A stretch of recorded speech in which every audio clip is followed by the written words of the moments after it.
We are joined today from Cairo by Al Ahram Weekly Managing Editor Khaled Dawoud. Welcome, Khaled, to Qnews. Thank you, Salma.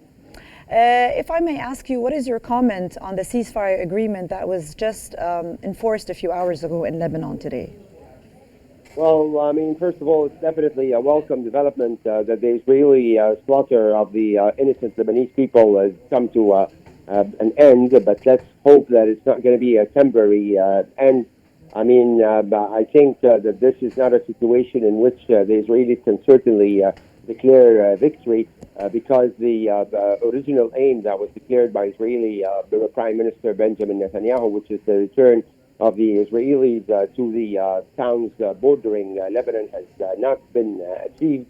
And all evidence on the ground confirmed that the military power of Hezbollah, while certainly weakened by massive bombing over the past nearly 3 months, but they can still give in a fight. And up until 2 days ago, they managed to fire 340 missiles at different Israeli towns, including Tel Aviv, and causing damage to buildings and to properties, and forcing more than 4 million Israelis to stay underground in shelters.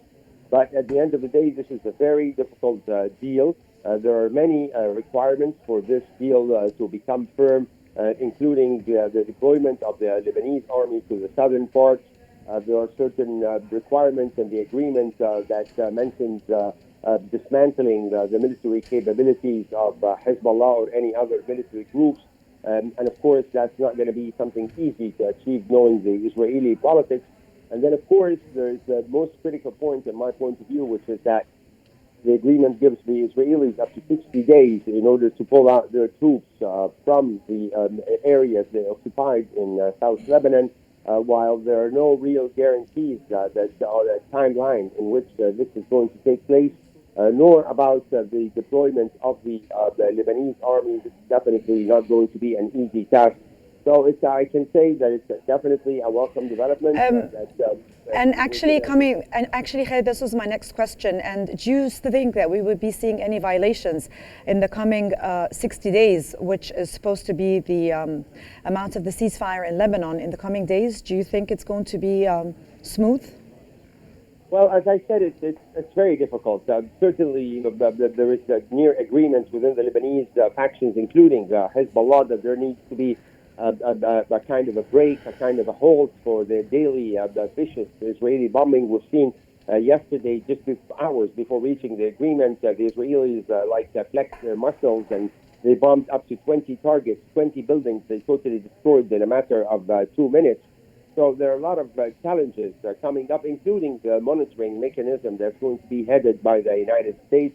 Of course, the Israeli Prime Minister would need to brag about Israel's so-called right to respond freely to any perceived threats from southern Lebanon. But I think what American officials are saying is that this is not necessarily going to be a carte blanche. There is going to be this monitoring committee, including the United States and France, and they will have to look into complaints before saying that there has been a violation in the first place.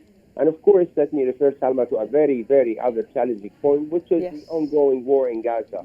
I mean, Mr. Netanyahu tried to sell the deal by saying that now this would leave Hamas alone. But also, at the same time, there's going to be increasing pressure on the Israeli Prime Minister domestically and internationally to stop the war in Gaza as well, because if the Israelis, Mr. Netanyahu, stop the war with Lebanon without achieving all his so-called conditions of utter total victory, there must be a similar chance to reach an agreement with Hamas in Gaza. Absolutely. And Khaled, how do you think in Lebanon they would resolve the presidential vacancy issue in the near future?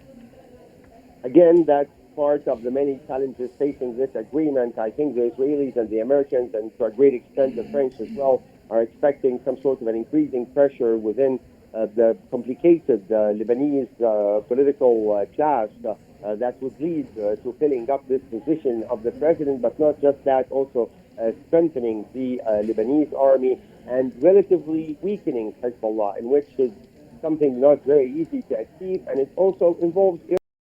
I mean, if the situation remains tense between Iran and Israel, or Iran and the new U.S. administration led by upcoming President Donald Trump, definitely this is going to complicate further the situation. But of course, there is going to be increasing pressure in the coming weeks and months for the Lebanese to put their house in order. It's been more than 2 years in which Lebanon did not have a president. Yes. So definitely that's going to be among the top priorities in the coming weeks. And do you see how I don't know, how do you expect the Lebanese army to secure the country's southern border following the ceasefire?